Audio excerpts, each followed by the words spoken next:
Hello दोस्तों, कैसे हो? आपका स्वागत है त्रिपान स्टडी सेंटर में। आज जो हम करने जा रहे हैं क्लास 12 एनआईएस बोर्ड का जो है चैप्टर नंबर 14 यानी 14वां चैप्टर जो है बहुत इंपॉर्टेंट है। इसमें हम रिस्पिरेशंस एंड एलिमिनेशन ऑफ नाइट्रोजनसिस वेस्टेज हम पढ़ेंगे। देखिए दोस्तों, ये बहुत ही इंपॉर्टेंट चैप्टर है कई क्लासों के लिए, चाहे वो बीएससी हो, चाहे वो 11वीं क्लास हो, एनसीईआरटी का बुक हो, चाहे वो पंजाब बोर्ड हो, यूपी बोर्ड हो, बिहार बोर्ड हो, किसी भी बोर्ड के लिए अगर आपका respiration and the elimination of the nitrogen wastage है तो इसका मतलब जो है ये टॉपिक आपके लिए बहुत ही उपयोगी सिद्ध होगा।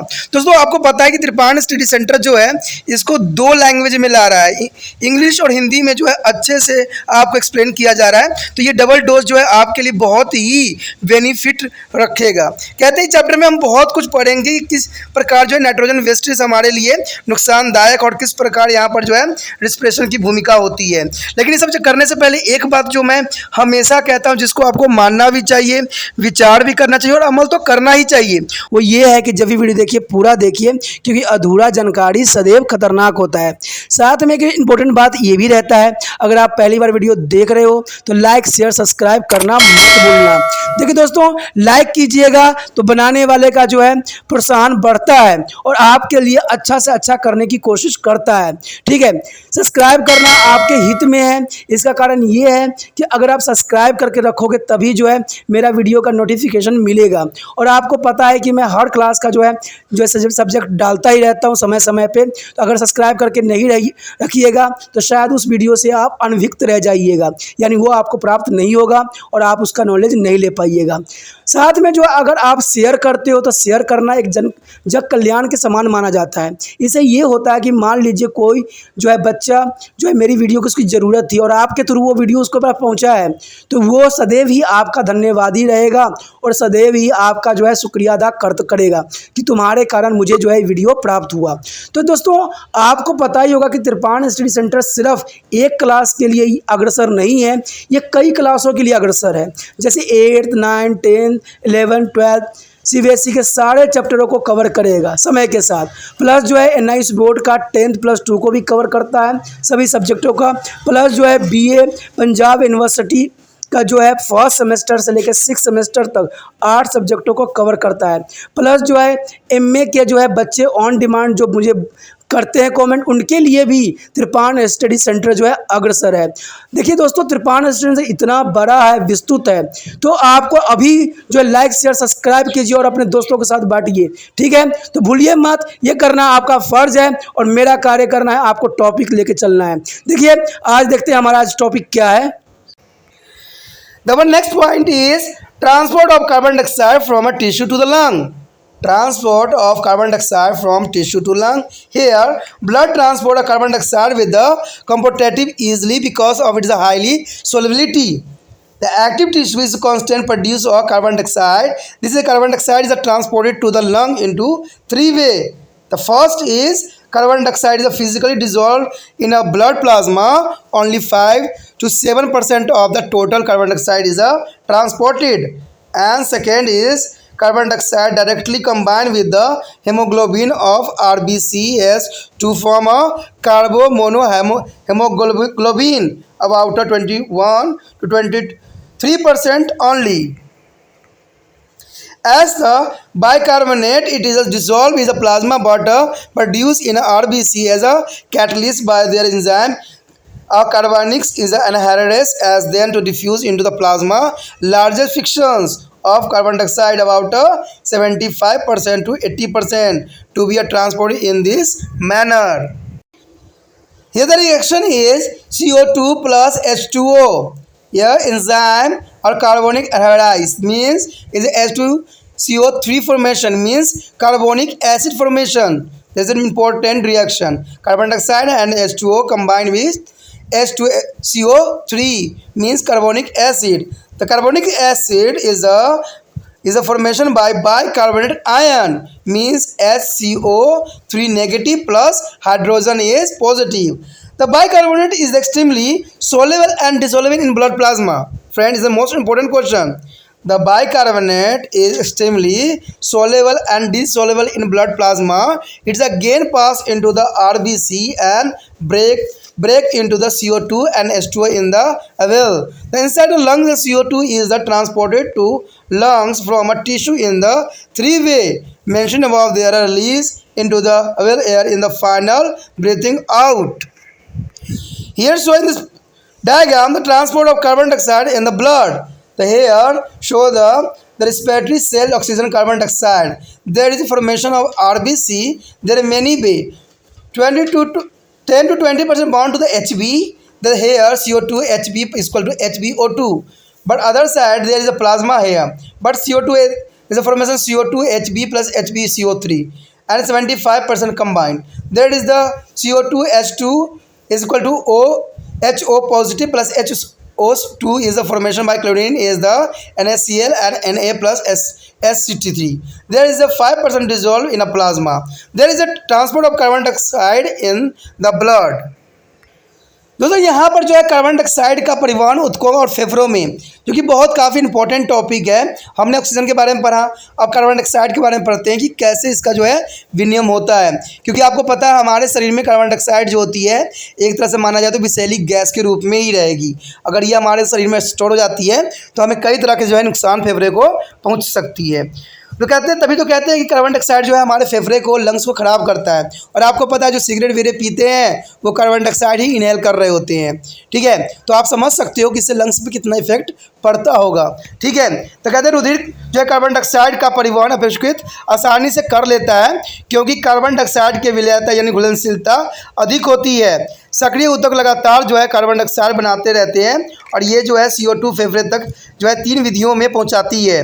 पहला जो है आपके समक्ष रक्त प्लाज्मा में भौतिक रूप से घुली हुई। इस विधि में कुल जो है परिवहन CO2 का जो है केवल 5 से 7% भाग ही ले लिया जाता है। उसके बाद दूसरा पॉइंट आता है RBC को जो है हीमोग्लोबिन में सीधे संयोजित होकर, जिसे हम कार्बोनो हीमोग्लोबिन कहते हैं, बन जाता है। और केवल जो है ये लगभग 21 से 23% तक इसका जो है अपना तो दायित्व निभाता है। उसके बाद है प्लाज्मा में घुली होती होकर जो है बाइकार्बोनेट के रूप में होती है। परंतु ये जो होती है बाइकार्बोनेट एक एंजाइम कार्बनिक एनोलाइड यानी कार्बोनिक एंडोहाइड्स के यानी एनहाइड्रोज के उत्प्रेरक में RBC के अंदर बनते हैं और इसके बाद उसमें जो है विस्तृत होकर बाहर प्लाज्मा में जाते हैं। और आपको पता ही है कि कार्बन डाइऑक्साइड का सबसे बड़ा अंश यही होता है, यानी प्लाज्मा में ही जो होती है सबसे अधिक कार्बन डाइऑक्साइड की मात्रा विद्यमान होती है, जो कि कह सकते हो आप कि 75 से 80% हो सकते हैं। अब यहाँ पर देखिए कुछ रिएक्शन दिखाया गया है जो कि क्लियर इस बात को कर देगा। कहते हैं कार्बन डाइऑक्साइड और जो है वाटर जब मिलती है आपस में तो एंजाइम कार्बनिक एंडोहाइड्रोज में जो होती है H2CO3 का फॉर्मेशन होता है, जो कि कार्बनिक अम्ल होती है। कहते हैं कार्बनिक अम्ल फॉर्मेशन करती है किसको? बाइकार्बोनेट को, यानी HCO3 नेगेटिव में प्लस हाइड्रोजन H पॉजिटिव में।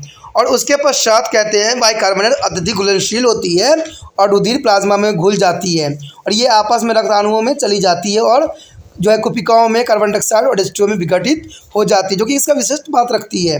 कहते हैं फेफड़े के भीतर पहुंची CO2 यानी कार्बन डाइऑक्साइड कुपिकाओं के अंदर वायु में छोड़ दी जाती है और अंततः यह सांस के बाहर निकल दी जाती है, यानी कुपिकाओं से जो है बाहर छोड़ने की प्रक्रिया होती है। जैसे कि यहाँ पर एक फ्लो डायग्राम भी दिया गया है जो कि काफ़ी इंपॉर्टेंट यहाँ पर बता सकता है। देखिए स्वर्ण कोशिका में होती है और ये प्लाज्मा है और ये RBC दिखाया गया है। अब कहते हैं ऑक्सीजन कार्बन डाइऑक्साइड के फॉर्म में होती है, तो इसमें कैसे जो विनिमय होती रहती है। पहले में O2 HB plus equal to HbO2 में कन्वर्ट करती है। कहते हैं उसके बाद है 10 to 20% HB से संबंधित होती है, जिसमें CO2 plus HB equal to HbCO2 का फॉर्मेशन होता है। और कहते हैं 75 बाइकार्बोनेट के रूप में जो होती है CO2 plus H2O plus hydrogen plus HCO3 negative के रूप में होती है, जिसमें क्लोरीन भी रहती है और NaCl के साथ रिएक्ट करके NaHCO3 बनाती है और साथ में जो है NaSCO3। अब देखिए NaSCO3 किसका फॉर्म है? जो बच्चे इंटेलिजेंट है वो मुझे ज़रूर कमेंट करेंगे कि NaSCO3 ये किसको कहते हैं, इसका साधारण नाम क्या है? जो बच्चे इंटेलिजेंट है वो कमेंट जरूर करें कि NaHCO3, जिसको आप 10th क्लास में भी NCERT में पढ़ चुके हो। ठीक है, NaHCO3 किसको कहते हैं?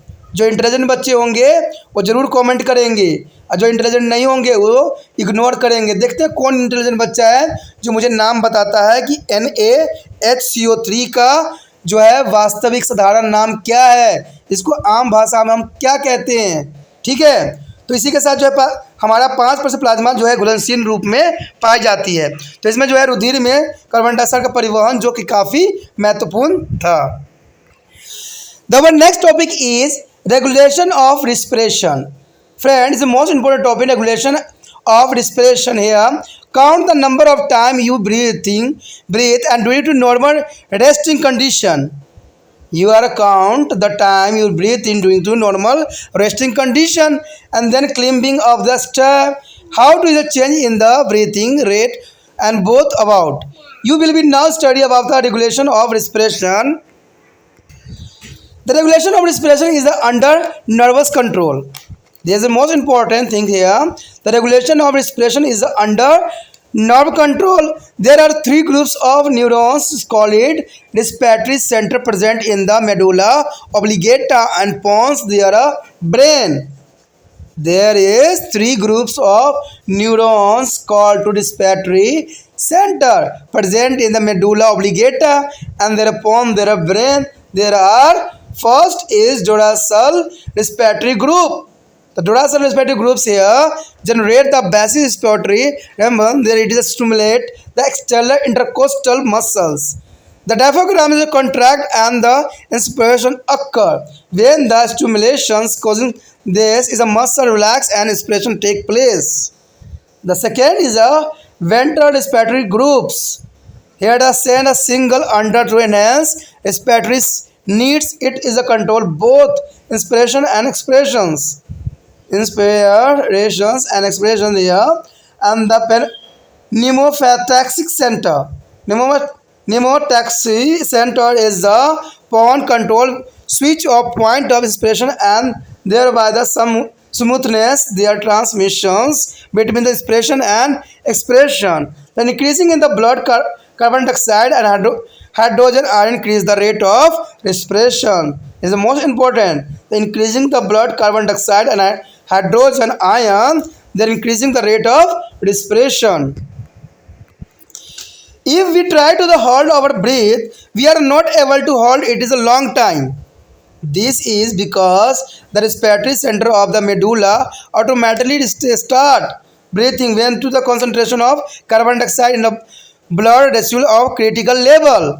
There is the holding only some time. It is a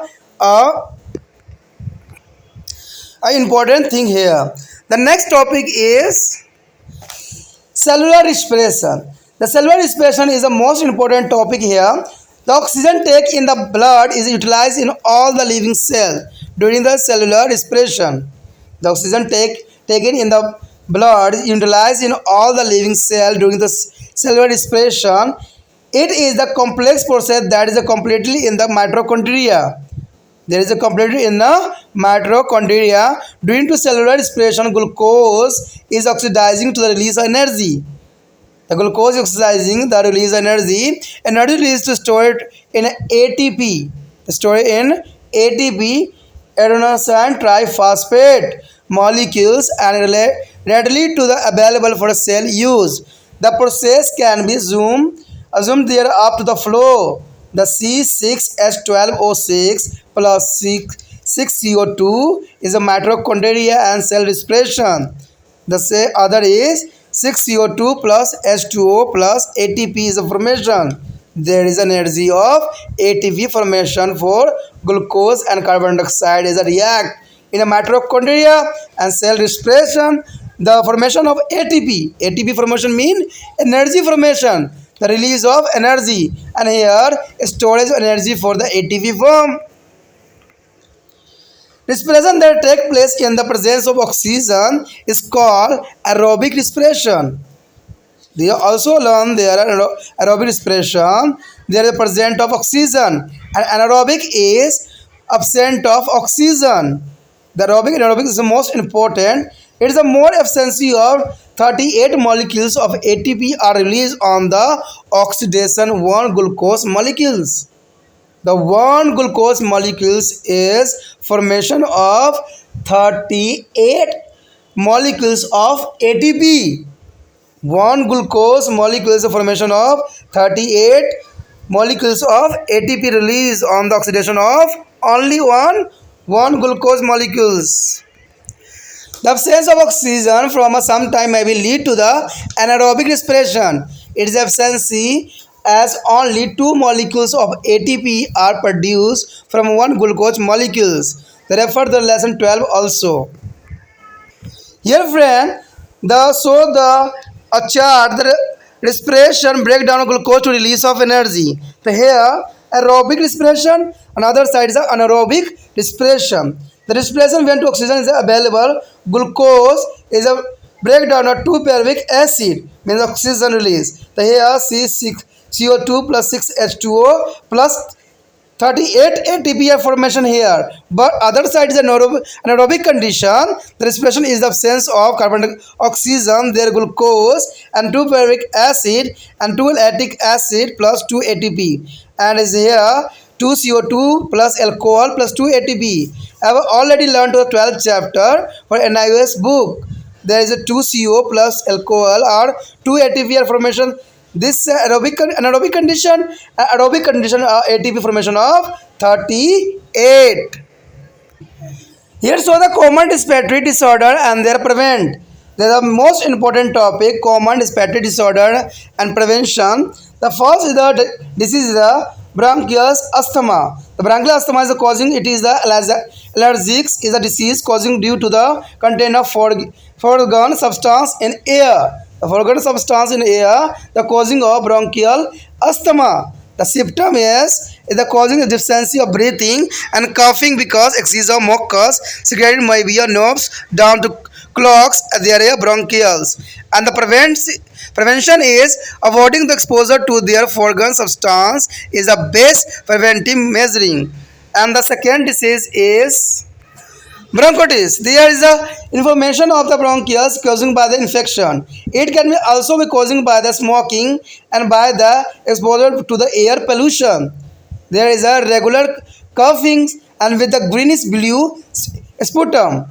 The green blue sputum is of coming your mouth. And the prevention is avoiding exposure to the smoke and dust prevent to bronchitis.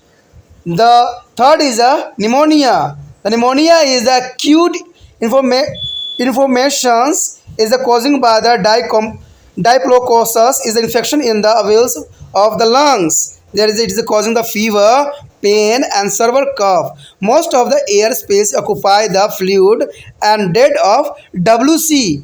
The dead air WC. Their prevention avoid to the crowded place where infection is a prevalent. The next is tuberculosis. It is a common disease. Tuberculosis means TB. Their simple name is a TB, means tuberculosis. It is the bacterial infection that spread through the droplet of infection person. Here is the transfer for person to the person. Tuberculosis. It's a very dangerous disease. It can affect maybe other organ by the pulmonary. TB is the most common. Weight loss and cough are common symptom. It is accompanied by the low fever. Stimuli the case of blood may be come out with the coughing. There is the treatment, the prevention of BCG vaccine. The BCG vaccine can be prevent of TB, well ventilated dwellings and the protein-rich diet is also stimuli of TB patient. And next is occupationally lung hazard. There is the causing due to the exposure to the harmful substance like silica, stress, dust, prevent the environment where to person work. It is expiration of after the exposure of 10 to 15 years or more. It is causing the fibrosis of lungs. The prevention is such a disease can be prevented by the minimize the exposure to such a substance by using protective masks and clothing regular and the health checkup is a necessaries. This also is ITS is mean information of organ, bronchitis and perongitis are their toxicity is effect of different respiratory tissue. Can you tell you specific organ affected? दोस्तों यहाँ पर जो है श्वसन का विनियम बहुत ही महत्वपूर्ण है टॉपिक है। कहते हैं सामान्यतः आराम की स्थिति में और सीढ़ी चढ़ते समय गिनती कीजिए कि आप कितनी बार सांस लेते हैं। दोनों सांस की प्रक्रिया जो होती है अलग अलग होती है। सांस लेने की दर में यह परिवर्तन क्यों आता है आखिर? अब आप श्वसन की नियमन के बारे में भी जानकारी प्राप्त करोगे, जिससे समझोगे कि ऐसा क्यों होता है। जब आराम स्थिति में आप रहते हो, जब सीढ़ी चढ़ते हो, तो दोनों कंडीशन में जो है सांस जो है पहले आराम अवस्था में रहती है और फिर जो है काफ़ी फास्ट हो जाती है। तो ये सारे बहुत इंपॉर्टेंट बात यहाँ रखता है। कहते हैं श्वसन की नियमित तंत्रिका तंत्र के अधीन होती है और तंत्रिका कोशिका के 3 समूह होते हैं जिन्हें श्वसन केंद्र कहते हैं। दोस्तों यहाँ पर जो है सारे के सारे जो है श्वसन दर जो होती है, श्वसन क्रियाएं होती है, वो तंत्रिका तंत्र यानी न्यूरॉन के कंट्रोल में होती है, जो कि काफ़ी इंपॉर्टेंट बात यहाँ है, जिन्हें श्वसन केंद्र भी हम कह सकते हो। ये केंद्र जो है मस्तिष्क से मेडुला और जो है ब्लास्टोस्टेटा के पंथ में स्थित होते हैं। कहते हैं ये केंद्र कौन कौन से होते हैं, देखिए। तो पहला जो हमारे पास केंद्र आता है वो है पृष्ठ श्वसन समूह। पृष्ठ श्वसन समूह जो होती है मूलभूत श्वसन लय उत्पन्न करती है। यह बाहरी आंतरभाषुक पेशियों के जो है उद्दीपित करती है और डायफ्राम्स संकुलित होती है और जो अंत श्वसन आरंभ हो जाती है। कहते हैं उद्दीपन समाप्त होने पर जो है पेशियाँ स्थिर पड़ जाती है और तब निश्वासन आरंभ हो जाती है। ठीक है, स्थिर हो जाती पड़ती है और जो है निश्वासन आरंभ हो जाती है। उधर जो है श्वसन समूह बढ़ी हुई श्वसन आवश्यकताओं के होने पर जो है संकेत भेजते हैं और ये अंत श्वसन और निश्वासन दोनों ही नियंत्रण में करता है, जो कि बहुत काफ़ी इंपॉर्टेंट बात रखता है। कहते हैं पानस में स्थित जो है श्वसन अनुचलनीय यानी श्वसन अनुचलनीय जो है निमोटैक्सिस कहते हैं, जिसको केंद्र अंत श्वसन के बंद करने के बिंदु का नियंत्रण करता है और इस प्रकार जो है अंत श्वसन और निश्वासन के बीच संक्रांति काल यानी निवर्धन के रूप में हो सकती है, जो कि काफ़ी इंपॉर्टेंट बात यहाँ रखता है। कहते हैं रुधिर में कार्बन डाइऑक्साइड और हाइड्रोजन आयनों में वृद्धि होने पर श्वसन दर बढ़ जाती है। देखिए दोस्तों, ये बहुत इंपॉर्टेंट बात है। अगर रुधिर में कार्बन डाइऑक्साइड की मात्रा बढ़ जाती है, चाहे हाइड्रोजन की मात्रा आयनों में वृद्धि हो जाती है, तब जो है आपकी श्वसन दर बढ़ जाती है। तो कार्बन डाइऑक्साइड कब बढ़ेगी? जब आप कार्य करोगे, जब वहाँ पर जो है खून बर्न होगी। जैसे खून बर्न होगी उसमें कार्बन डाइऑक्साइड में कन्वर्ट हो जाएगी और इससे जो होगा आपका श्वसन दर बढ़ जाती है। कहते हैं कोशिकीय श्वसन। देखिए उसके पश्चात जो है हमारा सेलुलर रेस्पिरेशन है, जिसको कहते हैं हम कोशिकीय श्वसन, जो कि काफ़ी इंपॉर्टेंट यहाँ है। कहते हैं जो है रक्त द्वारा ले जाई गई ऑक्सीजन का सजीव कोशिकाओं के भीतर कोशिकीय श्वसन का उपयोग कर लिया जाता है और कोशिकीय श्वसन एक सम्मिश्रित प्रक्रिया होती है, यानी इसमें कई तरह के जो है पदार्थ मिले हुए होते हैं जो माइटोकॉन्ड्रिया में संपन्न होता है, यानी ये माइटोकॉन्ड्रिया में जाके समाप्त होता है। तभी तो कहते हैं दोस्तों हर ऑर्गन का अपना एक महत्वपूर्ण कार्य है और सभी ऑर्गन जो है एक दूसरे के लिए सहयोग करते हैं। तो हमें भी तो भारत के विकास में हम सबको सहयोग करने की आवश्यकता है। हर एक व्यक्ति का अपना महत्वपूर्ण योगदान होना चाहिए। अब देखिए श्वसन दर में कई तरह की बीमारियां होती है, जो कि हमारे पोल्यूशन की वजह से हो रहा है, हमारे वातावरण गंदे होने की वजह से हो रहा है। चारों तरफ देखिए धूल मिट्टी कण भरे पड़े हैं। तो ये सब क्या है? हम लोगों को भी जागरूकता फैलाना चाहिए, जागरूक होना चाहिए कि हमें गंदगी नहीं फैलाना चाहिए। जितना हो सके हमें अपने आप को इसके लिए सक्षम बनाना चाहिए कि हो सके तो गंदगी ना फैल सके हमसे। ठीक है, और इस तभी हमारा वातावरण जो होगा स्वच्छ और सुंदर बनेगा। ठीक है, आपको पता है ये कई क्षेत्र के जो है वायु प्रदूषित हो गई है बिल्कुल ही, जिसको सतह से भी पूरा नीचे जा चुका है, जहाँ पर लोग जो है उनके दम घुट रहे हैं। तो आप समझ सकते हो कितना जो है हम लोग ने अपने वातावरण को विषैली बना दिया है। तो यही बात यहाँ कहता है, इसके उपयोग में लिया जाता है और ये कई गैसों से मिश्रित होती है। और कहते हैं जो है निकलती है ऊर्जा यानी एटीपी निकलती है तो इसके अणुओं में संग्रहित हो जाती है। आपको एटीपी का फुल फॉर्म तो पता ही है कि एडेनोसाइन ट्राइफॉस्फेट के नाम से भी जाना जाता है, जिसको हम ऊर्जा का जो है स्टोरेज हाउस भी कह सकते हो। यहाँ पर जो है ऊर्जा सारे स्टोर रहते हैं। ठीक है, और कोशिका में उपयोग के लिए तुरंत उपलब्ध करा दिया जाता है, यानी एटीपी तुरंत जो है ऊर्जा के लिए उत्पन्न करा दिया जाता है जहाँ पर उपयोग होता है। इस प्रक्रिया को जो है सारांश के रूप में हम कुछ रिएक्शन को इस प्रकार भी समझ सकते हैं कि C6H12O6 + 6CO2 माइटोकॉन्ड्रिया कोशिकीय श्वसन और 6CO2 + H2O + ATP ऊर्जा, यानी ATP ऊर्जा के रूप में यहाँ पर फॉर्मेशन होता है। जब ग्लूकोज की विखंडन होती है कार्बन डाइऑक्साइड के साथ, तो कार्बन डाइऑक्साइड और जल में विमुक्त होती है और यहाँ ऊर्जा बन जाती है, यानी इससे आपको एनर्जी मिल जाती है। कहते हैं जब श्वसन ऑक्सीजन की उपस्थिति में होती है तो उसे वायवीय श्वसन कहते हैं, यानी एरोबिक रिस्पिरेशन कहते हैं। और आपको पता है जब ऑक्सीजन की उपस्थिति न हो तो उसे हम एनारोबिक यानी अवायवीय श्वसन कहते हैं। तो ये तो आपको पता ही है। कहते हैं कि ये श्वसन जो है अधिकतम कारगर होता है क्योंकि इसमें जो है अणु ग्लूकोज के ऑक्सीकरण करके जो है 38 ATP निकालते हैं, यानी यहाँ पर 38 जो है ATP का निर्माण होता है। लेकिन दूसरी तरफ अगर देखोगे कुछ समय तक जो ऑक्सीजन के अभाव की स्थिति में जो है अवायवीय श्वसन होती है, यानी ऑक्सीजन नहीं होती है तो वहाँ पर जो है एनारोबिक रिस्पिरेशन होता है। और यहाँ जो है कार्य होता है कि इसमें जो है सिर्फ 2 ATP का निर्माण होती है, ग्लूकोज से केवल 2 ATP का ही निर्माण होती है, जो कि काफ़ी इंपॉर्टेंट है। याद रखना दोस्तों, जहाँ एरोबिक रिस्पिरेशन होगा वहाँ पर 38 ATP का निर्माण होगा और जहाँ जो है एनारोबिक रिस्पिरेशन होगा वहाँ पर सिर्फ 2 ATP का निर्माण होगा। जैसे कि हम यहाँ फ्लो चार्ट में भी इस बात को भली भांति समझ सकते हैं। यहाँ आपको श्वसन और ग्लूकोज का विघटन ताकि ऊर्जा विमुक्त कैसे होती है इसे दर्शाया गया है, जो कि काफ़ी इंपॉर्टेंट है। यहाँ पर वायवीय अवायवीय श्वसन दोनों ही दिखाया गया है, यहाँ पर जो है ऑक्सीजन उपलब्ध होने पर और जो है ऑक्सीजन के अभाव में। अब देखते हैं कि अब वायवीय श्वसन में क्या है। वायवीय श्वसन में है ग्लूकोज 2 पैरुविक अम्ल जो कि ऑक्सीजन के साथ रिएक्ट करेगा और 6 CO2 + 6 H2O का निर्माण करेगा और यहाँ प्लस जो है 38 ATP का निर्माण जो होगा संभव बनाएगा। और दूसरी तरफ अगर आप देखिएगा तो यहाँ पर जो है अवायवीय श्वसन दर्शाया गया है, जिसमें ऑक्सीजन के अभाव में दर्शाया गया है। यहाँ पर जो है ग्लूकोज जो है फॉर्मेशन होकर 2 पैरुविक अम्ल बनाएगा, जिसमें 2 लैक्टिक अम्ल + 2 ATP का निर्माण होगा। यानी आप कह सकते हो कि यहाँ पर 2 CO2 + अल्कोहल + 2 ATP का निर्माण होगा। तो आप समझ गए होंगे कि वायवीय श्वसन में जो होता है 38 ATP बनता है और अवायवीय श्वसन में जो है सिर्फ 2 ATP का निर्माण होता है, जो कि काफ़ी इंपॉर्टेंट बात भी यहाँ पर रखता है। अब देखिए दोस्तों, ये बात तो इम्पोर्टेंट है, लेकिन ये बात और भी इम्पोर्टेंट है कि सामान्य श्वसन विकार उनकी रोकथाम की जो है ऑक्सीजन यानी ऑक्सीजन रिलेटेड कौन कौन सी बीमारियां होती है जो इंसानों को परेशान करती है। तो सबसे पहले तो आपको पता है बीमारी के नाम पे जो है श्वसन दम्मा से जो है हर लोग परेशान है, जिसको हम अस्थमा भी कहते हैं और इसको हम कहते हैं ब्रैकियस अस्थमा।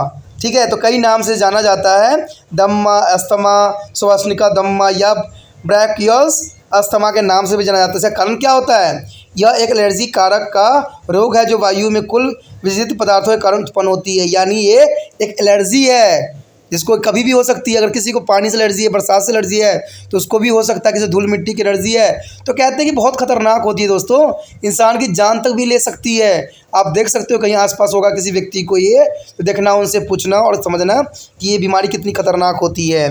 कहते हैं इसमें रोग के लक्षण जो होते हैं, इसमें सांस लेने और खांसने में परेशानी होती है। देखिए, सांस लेने में अवरुद्ध हो जाती है क्योंकि अत्यधिक जो है श्लेष्मा के कारण जो है श्वास नलिकाएँ ब्रोंकियल्स जो है सक्रिय रुद्र हो जाती है। और इसके रोकथाम को तो एक ही उपाय है कि इसमें जो है विजातीय पदार्थों के प्रभाव में आने से यथासंभव बने। यही इस रोग से बचने का सबसे अच्छा उपाय है कि ऐसे स्थान पे आप जाओ ही मत जहाँ पर ये बीमारी का लक्षण हो। उसके बाद है श्वसन शोथ यानी श्वसनीय शोथ, यानी इसको हम कहते हैं ब्रैकोइटिस जो होती है श्वसनीय शोथ कहते हैं इसको हम। कहते हैं संक्रमण के कारण जो है श्वसनीय ब्रोंकाज में है शोथ आ जाती है। यह जो है धूम्रपान से भी हो सकती है और वायु प्रदूषण के कारण भी हो सकती है। तो आपको पता है, मैं पहले ही बताया हूँ कि वायु प्रदूषण की वजह से हम लोग कितने नुकसान में जा रहे हैं। तो इसका मतलब है कि हर कोई व्यक्ति जो है सिगरेट पी रहा है, हर कोई का लंग जो है ख़राब हो रहा है। तो हम किस ज़माने में आ गए, किस दुनिया में आ गए, किस समय में आ गए हैं जहाँ पर हम अपने ही प्रकृति के दिया हुआ चीज़ों को नष्ट कर रहे हैं। दोस्तों, हमको पता ही है कि जल वायु अत्यंत महत्वपूर्ण है। ठीक है, कहते हैं ना, ये प्रकृति का फ्री में दिया हुआ उपहार है जिसको हम कदर नहीं कर रहे हैं। ठीक है, ये हमें कहते हैं हमें मिलता है, लेकिन आजकल सब कुछ दूषित हो गया है।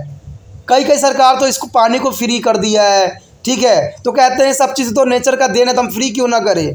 दोस्तों, एक बात याद रखना कि जो चीज़ हमें फ्री में मिलता है हम उसको कदर नहीं करते हैं। अगर कद्र करते हैं तो हमको नॉलेज है कि ऑक्सीजन जो है पेड़ पौधों से मिलता है, और हम पैसों के लालच में क्या किए हैं, पेड़ पौधों को नष्ट कर दिए हैं, तो ऑक्सीजन कहाँ से मिलेगा। ठीक है, दूसरी बात यहाँ आती है कि हमने क्या किया, हमें पता कि जल ही जीवन है, लेकिन कौन मानता है जल ही जीवन है। सरकार ने फ्री कर दिया है जल को, लोग ऐसे ही बहाए जा रहे होते हैं। कहीं नलका खुला हुआ होता है तो कहीं कुछ खुला हुआ होता है। तो पानी का कदर हम कहाँ कर रहे हैं? कहते हैं ना, जो चीज़ हमें महंगा मिलती है ना, उसको हम बहुत संभाल संभाल के यूज़ करते हैं। ये आपको भी समझ है। आप अगर पनीर खरीद के लाते हो महंगा चीज़, तो उसके एक भी कण आप डिस्ट्रॉय होने नहीं देते हो। इसीलिए मैं कहता हूँ कि जो फ्री की चीज़ होता है, लोग उसका कदर नहीं करता है। और ये बात सरकार को भी समझ में आना चाहिए और हर एक व्यक्ति को भी समझ में आना चाहिए कि फ्री किया हुआ चीज़ को तो इंसान ने कभी कदर किया ही नहीं। कहते हैं ना, ज्ञान भी जब हम फ्री को देते हैं ना, तो लोग सर सिर्फ खुजलाते हैं, लेकिन वही जब पैसा कॉस्टली लगता है ना, तो ये इसका जो है बहुत इफेक्ट पड़ता है। इसका एग्जांपल आप समझ भी सकते हो कि मान लो आपके घर में आपके माता पिता पढ़ाने वाले होते हैं, तो आप उनके कदर नहीं करते हो, उनकी बातें नहीं समझते हो। लेकिन वही जब ट्यूशन बड़े बड़े पैसे देने पड़ते हैं, तो आप अगर समझदार हो तो वहाँ पर जो है आप बहुत ही सीरियस होकर पढ़ोगे कि भाई हमारा पैसा यहाँ लगता है। अब पैसे की बात आता है, कहते हैं माँ बाप के पैसा तो हम ऐसे ही उड़ा देते हैं, लेकिन जब हम खुद स्वयं कमाते हैं तब हमें एहसास होती है कि पैसा जो है कमाना कितना कठिन होता है। तो यही बात मैं कहना चाहता हूँ कि हर एक बात एक दूसरे से जुड़ा हुआ है, और जुड़ा हुआ है तो हमें समझदार भी यहाँ बनने की ज़रूरत है। क्योंकि अगर आप पानी हवा दूषित कर दोगे, तो आगे जो आने वाली जनरेशन है, आपके बच्चे हैं, वो कैसे जीवित रहेंगे, कैसे सांस ले पाएंगे? कहेंगे कि हम लोग तो मर गए, लेकिन हमने क्या छोड़ दिया उनके लिए? दूषित प्रदूषण जल छोड़ दिया, प्रदूषण वायु छोड़ दिया, और वो हमें सिर्फ कोसेंगे कि हमारे पूर्वज कैसे थे जिन्होंने हमें दूषित वातावरण में लाके हमें रख दिया है। तो अभी भी समझदार बनिए, और समझदार सबसे अधिक सरकार को बनने की ज़रूरत है कि फ्री में कोई चीज़ ना दे जिसकी वजह से लोग कदर करना छोड़ दें। क्योंकि फ्री वाला चीज़, या तो देखते हो जो कोई सामान अगर फ्री में मिलता है तो वो जो होता है उतना अच्छा क्वालिटी का नहीं होता है। तो समझ जाओ इसी बात से कि ये चीज़ें जो है हमारे लिए कितना खतरनाक सिद्ध हो सकता है। अगला जो टॉपिक दोस्तों हमारा है, समझ सकते हो कि ये जो है क्या है, निमोनिया। लेकिन निमोनिया से पहले हम जो यहाँ प्रदूषण की बात कर रहे थे, जिसमें सुभाषण शोथ यानी ब्रोंकाइटिस के बारे में हम कर रहे थे बात, जिसमें धूम्रपान की बात आई थी और वायु प्रदूषण की बात आई थी। कहते हैं ये लगातार जो है खांसी आना और हर से जो है रंग से नीला कफ निकलती है। अब देखोगे जब कफिंग निकालोगे तो नीला कफ निकलता है। कहते हैं धुआं धूल के अभाव में आने से इस रोग को बचाया जा सकता है, यानी धुआं और धूल में ना जाओ। लेकिन इसका सुरक्षा कौन करेगा? ऐसा कोई गारंटी नहीं देगा, क्योंकि हर जगह जो है धुआं धूल तो रहता ही रहता है। उसके बाद है निमोनिया। देखिए दोस्तों, निमोनिया भी जो है बहुत ही खतरनाक बीमारी माना जाता है। ये जो है डेप्लोकोसिस, निमोनिया जो है मैक्सिमम बच्चों में देखा गया है। डेप्लोकोसिस नामक जीवाणु के संक्रमण से फेफड़े की कुपिकाओं में तीव्र शोथ हो जाती है। इसे ज्वर भी होती है, यानी बुखार भी चढ़ जाता है और पीड़ा हो जाता है और तेज़ खांसी भी आती है। और फेफड़े के अधिकांश वायु जो है अवकाश तरल जो मृत WC में भर जाता है, यानी WC में सारे भर जाते हैं। कहते हैं इन स्थानों पर जाने से बचे जहां संक्रमण फैला हो, तो इस चीज़ों से बचना जो है इसमें बहुत महत्वपूर्ण योगदान देता है। उसके पश्चात हमारे समक्ष है यक्षा, यानी ट्यूबरक्लोसिस। ट्यूबरक्लोसिस जो है ये भी, जिसको हम टीबी के नाम से भी जानते हैं, यानी ट्यूबरक जो है लॉसिस। ये एक जीवाणु युक्त रोग है जो रोगियों के मुंह नाक से निकली जो बूंदकों या ड्रॉपलेट से फैलती है। यानी मान लो कोई टीबी की बीमारी है और वो आपके समक्ष खांस रहा है, तो समझ जाइए कि आपको भी टीबी होने के चांसेस अब बढ़ रहे हैं। यह अन्य अनेकों अंगों में भी हो सकते हैं, लेकिन फेफड़े का यक्ष रोग सबसे अधिक सामान्य है। इसमें सबसे बड़ी बात होती है जिसके वजन में कमी आने लग जाता है, और देखना खांसी आना सबसे सामान्य लक्षण होती है इसकी। इसके साथ इस रोग में हल्का ज्वर भी बना रहता है, यानी बुखार भी हल्का हल्का लगता रहता है, और जब गंभीर हो जाती है तो खांसी के साथ उसमें खून आ जाता है। कहते हैं BCG यानी बैक्सीलस कॉमेलेटिस न्यूरियंस का जो है BCG का टीका बहुत महत्वपूर्ण इस पे जो है कारगर सिद्ध होता है। और हवादार घरों और प्रोटीन प्रचुर खुराक भी जो है इस रोग से बचाया जा सकता है। यानी टीबी से जो है हवादार क्षेत्रों में रह के और जो है आपको जो है प्रोटीन युक्त भोजन करके भी इस रोग से बच सकते हो। अब हवादार जो है घरों की तो बात हम करना हमारे लिए संभव आज नहीं है, ठीक है। उसके पश्चात हमारे समक्ष आता है आपका जो है फेफड़े के व्यावसायिक संकट, यानी जो है कम्युनिकेशंस हेडेज, यानी जहाँ वर्किंग क्षेत्र होते हैं। कहते हैं वातावरण मौजूद जो है व्यक्ति, जहाँ कोई व्यक्ति कार्यरत है वहाँ हानिकारक पदार्थ जैसे कि सिलिका, सेबरोस्टस, धूल आदि के कारण उत्पन्न होने वाले रोग होते हैं। कहते हैं यह रोग जो है 10 से 15 वर्ष तक प्रभावित होने के बाद प्रकट होता है और इसके कारण जो फेफड़े में तम्लमय हो जाती है। सुरक्षा मुख्यालय के रूप में इसको वस्त्र पहने और ये रोगों से बचाया जा सकता है या नियमित डॉक्टर से जांच करवाते रहें। कहते हैं उसके पश्चात है प्रत्यय, यानी ITS का अर्थ होता है किसी अंग का शोथ। स्वाति शोथ जो है ग्रासनी शोथ या पेनिस की शोथ विभिन्न श्वसन ऊतकों को प्रभावित करती है। क्या आप कह सकते हैं कि कौन सा अंग सबसे अधिक प्रभावित हुआ है? इसी के साथ जो है दोस्तों हमारा टॉपिक आज खत्म हो रहा है। ठीक है, अगर आपको अच्छा लगा तो लाइक शेयर सब्सक्राइब जरूर कीजिए। अगर पहली बार अगर आप वीडियो देख रहे हो, पहली बार मेरे चैनल पे आए हो तो सब्सक्राइब करना आपका फर्ज बन जाता है। सब्सक्राइब करने से ये होगा कि जो भी मैं आप क्लास के रिगार्डिंग कोई भी वीडियो डालूंगा उसका नोटिफिकेशन जो है समय समय पर आपको प्राप्त होता रहेगा। अगर सब्सक्राइब नहीं कीजिएगा, अगर आप दोबारा से त्रिपाण सेंटर पर आने की कोशिश कीजिएगा तो वहां पर आप त्रिपाण लिखिएगा तो जो है वो त्रिपस कर देगा। ठीक है, जो आप गूगल पर सर्च करोगे त्रिपस कर देगा, जिससे वजह से आप जो है मेरे वीडियो का जो है फायदा नहीं उठा पाओगे। तो सोचिए मत, विचार मत कीजिए, सब्सक्राइब कीजिए। आप सोचते होइएगा कि मेरे जो एग्जाम खत्म हो जाने के मेरा क्या जरूरत है त्रिपाण स्टडी सेंटर से। ठीक है, तो इसलिए सब्सक्राइब नहीं करने का सोचिएगा। लेकिन दोस्तों ऐसा नहीं है, त्रिपाण स्टडी सेंटर जो है बहुत हेल्पफुल है। क्योंकि ये जो है आपके 8th class 9th 10th 11th 12th जो आर्ट्स के सब्जेक्ट को कवर करता ही है, प्लस जो है ये NISU बोर्ड के जो है 10th प्लस 2 को भी कवर करता है। साथ में BA जो है फर्स्ट ईयर से लेकर 6 सेमेस्टर तक बच्चों के लिए ये अग्रसर रहेगा 8 सब्जेक्ट में। तो सोचिए नहीं, विचार नहीं कीजिए, काफी जो है त्रिपाण स्टडी सेंटर का फायदा ही फायदा है। ठीक है, अगर आप मुझे प्रोत्साहित करोगे तो आपके लिए मैं तरह तरह के वीडियो बनाऊंगा जो आपको फायदा पहुंचाएगा। एग्जाम के तौर पर मैं आपको जो है पेपर भी आपको सोल्यूशन करके दिखाऊंगा जो आपके लिए फायदेमंद रहेगा। अगर नहीं सब्सक्राइब कीजिएगा, मेरा मनोबल घटेगा, तो हो सकता है कि आपको फिर दोबारा मैं ना वीडियो बनाऊं और आपको फायदा ना पहुंचाऊं। तो अभी भी नहीं सोचिए, मेरा जितना आप फैलाइएगा, जितने दूसरे बच्चों के साथ शेयर कीजिएगा, उतना जो है मैं आपके लिए कार्य करने में अग्रसर रहूंगा। ठीक है दोस्तों, इसे सोचिए मत, विचार मत कीजिए, अभी सब्सक्राइब कीजिए और अपने व्हाट्सएप स्टेटस पे लगाइए और दूसरे बच्चों के साथ भी शेयर कीजिए। ठीक है दोस्तों, अपना ध्यान रखना। बाय।